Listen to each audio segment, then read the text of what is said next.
नींद, जिसे हम अक्सर स्लीप कहते हैं, ये एक बहुत ही ज़रूरी चीज़ है हमारे शरीर में।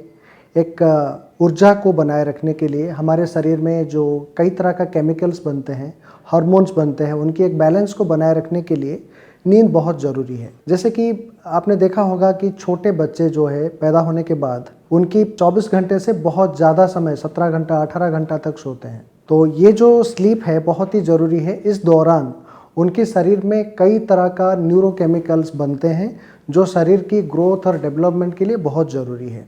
जैसे ही उम्र बढ़ता है, नींद की ड्यूरेशन वो धीरे धीरे घटता जाता है। आफ्टर 50-60 साल की उम्र के बाद नींद की ड्यूरेशन काफ़ी कम हो जाता है। एक आम आदमी के लिए लगभग 6 से 8 घंटा नींद की ज़रूरत है। लेकिन कुछ लोग ऐसे होते हैं कि जो कम सो के अपना कामकाज सारे चला लेते हैं। उनको हम लोग अक्सर कहते हैं शॉर्ट स्लीपर्स। वो 4 से 6 घंटा सो के अपने सारे चीज़ों को सुचारू रूप से चला लेते हैं। कुछ लोग थोड़ा लॉन्ग स्लीपर्स होते हैं, वो लगभग 8 घंटा 9 घंटा ऐसे सोते हैं, उनको ज़्यादा नींद की ज़रूरत होती है।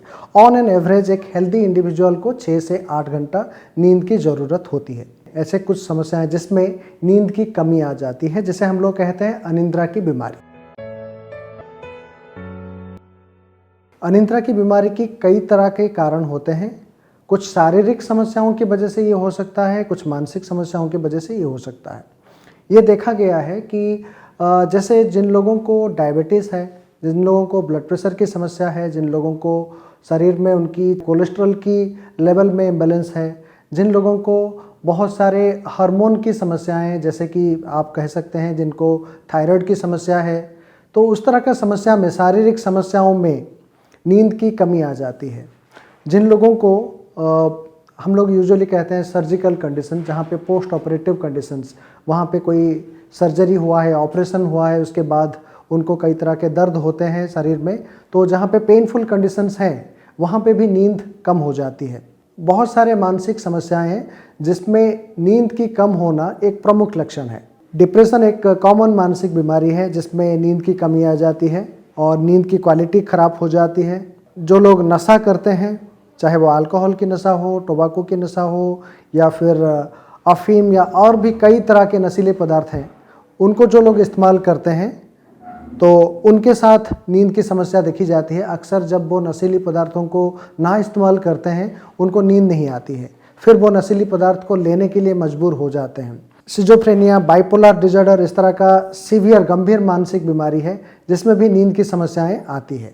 इन चीज़ों को छोड़ के कुछ ऐसे बीमारी भी है जिसमें नींद की समस्या एक प्रमुख रूप से देखा जाता है।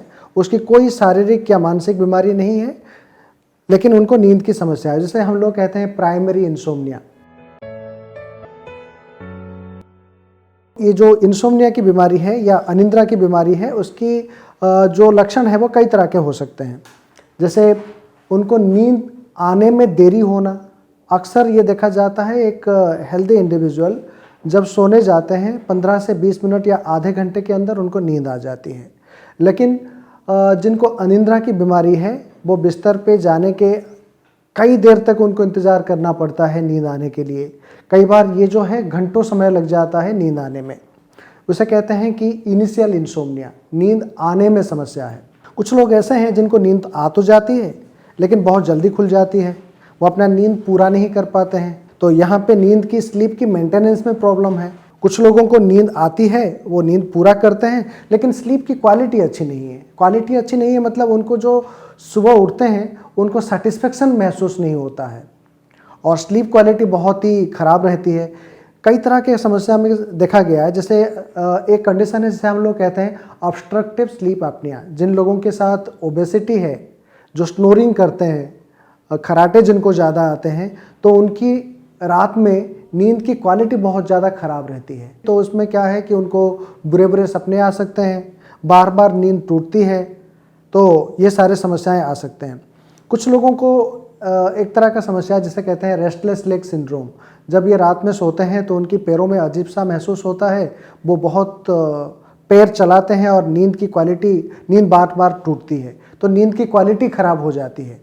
तो ये अनिद्रा की बीमारी की जो है एक इनिशिएशन में समस्या, नींद आने में, या नींद जल्दी खुल जाना, या और स्लीप क्वालिटी पुअर होना या ख़राब होना, ये समस्या अक्सर देखे जाते हैं। जिन लोगों को नींद कम आती है उसके साथ साथ ये देखा गया है कई सारे मानसिक बीमारी हो सकते हैं, कई सारे शारीरिक बीमारी हो जाते हैं। जैसे कि ये देखा गया है जो लोग कम सोते हैं, नींद की कम आती है, उनके साथ आगे चल के उनकी ब्लड प्रेशर बढ़ने की संभावना बढ़ जाती है, हार्ट डिजीजेस की चांसेस बढ़ जाती है, ब्लड शुगर कोलेस्ट्रॉल इम्बेलेंस होने की चांसेस बढ़ जाती है, उन लोगों में डिप्रेशन एंजाइटी डिसऑर्डर की संभावना बढ़ जाती है। तो ये चीज़ों को, नींद की समस्या को इग्नोर नहीं करना चाहिए और उसको जब भी कोई व्यक्ति नींद की समस्या से परेशान होता है उसको डॉक्टर की सलाह लेनी चाहिए।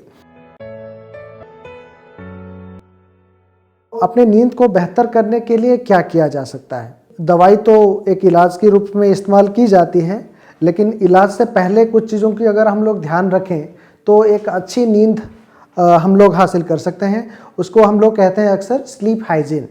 तो स्लीप हाइजीन क्या होता है? अक्सर देखा गया है कि लोग जो अपने बेड है, जिसको अक्सर सोने के लिए इस्तेमाल करना चाहिए, बेड को वो बहुत सारे चीज़ों के लिए यूज़ करते हैं। वहाँ पे बैठ के टीवी देखते हैं, वहाँ पे पढ़ते हैं, वहाँ पे खेलते हैं, वहाँ पे खाना खाते हैं, वहाँ पे बहुत सारे चीज़ें करते हैं। तो अक्सर ये कहा जाता है जिन लोगों को नींद की समस्या है, पहला पॉइंट है आपको ध्यान रखना है, बेड की इस्तेमाल तब करें जब आपको सोना हो। दूसरी चीज़, आपको अपने सोने का और जगने का टाइम जो है इसको एक फिक्स टाइम पे करना चाहिए। हमारे जो नींद है एक बायोलॉजिकल क्लॉक जिसे कहते हैं वो रेगुलेट करता है। जैसे हम लोग कहते हैं, अक्सर कहते हैं सर्कैडियन रिदम। हमारे ब्रेन में एक तरह का क्लॉक हमेशा चलता रहता है जो हमारे शरीर में बहुत सारे गतिविधियां हैं उनको वो कंट्रोल करता है। उनमें से एक प्रमुख चीज़ है कि नींद, समय पे भूख लगना, समय पे सोना। ये हमें, हमारा जो ब्रेन है वो एक सिग्नल देता है कि अभी आपको भूख लग रही है, आपको खाने की ज़रूरत है, अभी आपका सोने का समय हो गया है, आपको सोने की ज़रूरत है।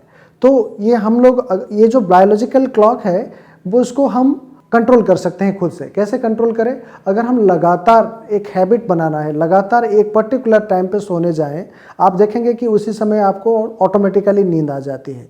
तो इसलिए जिन लोगों को नींद की समस्या है उनसे ये सुझाव है कि समय पे सोए, अपने समय पे जगे, ये टाइम को फिक्स करें। तीसरी चीज़ ये देखा गया है जो लोग नशीली पदार्थों का ज़्यादा इस्तेमाल करते हैं, मैं ये नहीं कह रहा हूँ कि सिर्फ जो अल्कोहल, टोबैको और चीज़ों का इस्तेमाल करते हैं, जो लोग स्मोकिंग करते हैं तो स्मोकिंग से आपकी नींद कम हो जाती है।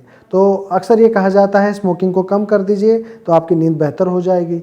जो लोग ज़्यादा मात्रा में चाय और कॉफ़ी का सेवन करते हैं वो भी नींद को कम कर देता है। तो अक्सर कहा जाता है शाम के बाद चाय और कॉफ़ी को इस्तेमाल करना कम कर दें। ये देखा गया है कि लोग रात में हैवी डिनर लेने के बाद नींद में प्रॉब्लम होती है। तो अक्सर कहा जाता है कि रात की डिनर थोड़ा लाइट हो और आपकी दिनचर्या में रेगुलर फिजिकल एक्टिविटी या एक्सरसाइज, व्यायाम, ये बहुत आपकी दिनचर्या में आना बहुत ज़रूरी है। हमें नींद की ज़रूरत तभी होती है जब हमारा शरीर थक जाता है और शरीर को थकने के लिए हमें एक्सरसाइज करने की ज़रूरत है, फिजिकल एक्टिविटीज़ को रेगुलर करने की ज़रूरत है। और अक्सर ये कहा जाता है कि जो फिजिकल एक्टिविटीज़ है आप मॉर्निंग आवर्स में करिए, सुबह के समय पे करिए। कई बार देखा गया है जो लोग शाम के समय पे एक्सरसाइज करते हैं उनकी अंदर एराउजल एक्टिविटी बढ़ जाती है तो उनकी रात में नींद कम हो जाती है। इसलिए अक्सर सलाह ये है कि मॉर्निंग आवर्स में आप जॉगिंग कर सकते हैं या कोई योगा, मेडिटेशन ऐसे कर सकते हैं, या आप अगर जिम जाना चाहते हैं तो मॉर्निंग आवर्स में इसको प्रेफर करिए। आफ्टरनून में भी आप जा सकते हैं, it should not be late in the evening. देर रात तक आपका ये चीज़ एक्सरसाइज नहीं करना चाहिए। तो ये सारे चीज़ों को अगर आप ध्यान रखेंगे आपकी नींद बेहतर हो सकती है, आपको एक अच्छी नींद मिल सकती है, आपको हो सकता है दवाई की ज़रूरत ना पड़े। अगर ये सारे चीज़ों को करने के बाद भी किसी को नींद की समस्या बनी रहती है तो उनको डॉक्टर की सलाह लेना चाहिए। शुरुआत में हो सकता है कि आपकी शारीरिक समस्या को देखने के लिए डॉक्टर आपको कुछ जांचों की सलाह दे। वो जांचें करने के बाद आपको अप्रोप्रिएट ट्रीटमेंट डॉक्टर सलाह दे सकते हैं। पुरुष और महिलाओं में नींद की समस्या देखा जाता है, लेकिन महिलाओं में नींद की समस्या कुछ समय में बढ़ जाती है। जैसे मैं आपको बताना चाहूँगा, महिलाओं में जो हार्मोन की लेवल में इम्बैलेंस है बहुत ही रैपिडली आता है। जैसे देखा जाए कि अराउंड 45 to 50 ईयर्स की उम्र की आसपास महिलाओं में मेनोपॉज होता है। मेनोपॉज के बाद हार्मोन की लेवल में काफ़ी सारे बदलाव आता है और उस समय पे देखा गया है कि महिलाओं में नींद की समस्या काफ़ी बढ़ जाती है और महिलाओं में पुरुषों के मुकाबले देखा जाए तो स्ट्रेस रिलेटेड प्रॉब्लम्स महिलाओं में ज़्यादा है, जो कि नींद की एक बहुत बड़ी कारण बन जाती है। अनिद्रा की जो बीमारी है, उस बीमारी से छुटकारा पाने के लिए जो इलाज है उसको हम लोग कह सकते हैं कुछ साइकोलॉजिकल ट्रीटमेंट और कुछ दवाइयों से इलाज, जिसे हम लोग कहते हैं फार्माकोलॉजिकल ट्रीटमेंट। साइकोलॉजिकल ट्रीटमेंट में अक्सर कहा जाता है कि नींद के लिए सबसे प्रमुख चाहिए, जिसे कहते हैं स्लीप हाइजीन। तो स्लीप हाइजीन क्या होता है? एक व्यक्ति को एक अच्छी नींद के लिए कुछ अपने दिनचर्या में बदलाव करने की ज़रूरत है। पहले चीज़ है वो अपना सोना जगना ये टाइम को फिक्स रखे, अपने दिनचर्या में व्यायाम रेगुलर करे, नशीले पदार्थों का चाय कॉफ़ी इस तरह का चीज़ों का इस्तेमाल कम से कम करें, रात की भोजन जो है डिनर को थोड़ा लाइट डिनर ले, बेड की इस्तेमाल तब करें जब उसको सोना हो। अगर ये सारे चीज़ों को ध्यान में रखा जाए तो नींद बेहतर हो सकती है। इसको छोड़ के जिन लोगों को नींद की समस्या है उनको अक्सर कहा जाता है कि वो योगा मेडिटेशन, अपने एंग्जाइटी अपने टेंशन को कम करने के लिए जो रिलैक्सेशन एक्सरसाइज है वो अक्सर उसको करें, ताकि उससे तनाव की मात्रा शरीर में कम होगी तो बेहतर नींद आएगी। और जिन लोगों को शारीरिक समस्या की वजह से नींद नहीं आती है, जैसे डायबिटीज़ कंट्रोल नहीं है, ब्लड प्रेशर बहुत ज़्यादा बढ़ा हुआ है, थायराइड की प्रॉब्लम है, वो अगर अपनी इन समस्याओं की इलाज प्रॉपरली करते हैं, अगर ये सारी समस्याएं कंट्रोल में रहती है तो अपने आप नींद बेहतर हो जाती है। जिन लोगों को मानसिक समस्याएं हैं, जैसे कि स्ट्रेस है, डिप्रेशन है, एंग्जाइटी डिसऑर्डर है, अगर वो इन चीज़ों की इलाज प्रॉपरली करते हैं तो नींद अपने आप ठीक हो जाती है। अगर ये सारे चीज़ करने के बाद भी नींद की समस्या बनी रहती है तो फिर डॉक्टर्स जो है प्राइमरी इंसोम्निया एक एंटिटी है, जिसे कहते हैं कि कोई शारीरिक कारण नहीं है, कोई और मानसिक बीमारी नहीं है, फिर भी उस व्यक्ति को नींद की समस्या है, जैसे हम लोग कहते हैं प्राइमरी इंसोम्निया। तो उसके लिए भी इलाज अलग तरीके के होती है, उसमें कई तरह की नींद की जो दवाई है वो दी जाते हैं। और अक्सर जो ये नींद की जो दवाई दिए जाते हैं इनको हम लोग कम समय के लिए इस्तेमाल करते हैं, क्योंकि ये देखा गया है जब ये नींद की दवाइयाँ बहुत लंबी समय तक चलती है, जैसे कि आप लोगों ने सुना होगा कि बहुत सारे लोग सेल्फ मेडिकेट करते हैं, दुकान से जाके अल्प्राजोलम की गोली, नाइट्राजिपाम, लोराजिपाम इस तरह का दवाई खुद खरीद के खा लेते हैं और ये चीज़ सालों चलती है उनकी। तो उससे क्या है कि उनको उस दवाई के ऊपर वो एक एडिक्शन जैसे बन जाता है। तो इसलिए डॉक्टर की सलाह के अनुसार दवाइयों का इस्तेमाल करें, तो इससे आप अपनी नींद की बीमारी से छुटकारा पा सकते हैं। अनिद्रा से बचाव करने के लिए मैं आपको कहूँगा कि जो प्रिवेंशन है, एक है प्राइमरी प्रिवेंशन। प्राइमरी प्रिवेंशन क्या है कि हर व्यक्ति को अगर अपने नींद को बेहतर करने के लिए वो अपने पॉजिटिव लाइफस्टाइल मेंटेन करे, अपने आप को रिलैक्स रखे, रेगुलर व्यायाम करे, अपने आप को फिजिकली फिट रखे, अपने जो मेडिकल डिसऑर्डर्स हैं उनको डॉक्टर की सलाह के अनुसार ट्रीट करें, तो नींद की समस्या को आप रोक सकते हैं। जिन व्यक्तियों को नींद की समस्या शुरू हो चुकी है तो वो इस चीज़ को इग्नोर ना करें, डॉक्टर की सलाह लें। अगर इस शारीरिक बीमारी की वजह से है तो उसकी इलाज कराएं, अगर ये कोई मानसिक समस्या की वजह से है उसकी इलाज कराएं। उसको हम लोग जल्दी से ट्रीट कर ले, अर्ली डायग्नोसिस करके उसको हम लोग ट्रीट करें तो उसको प्रिवेंट कर सकते हैं।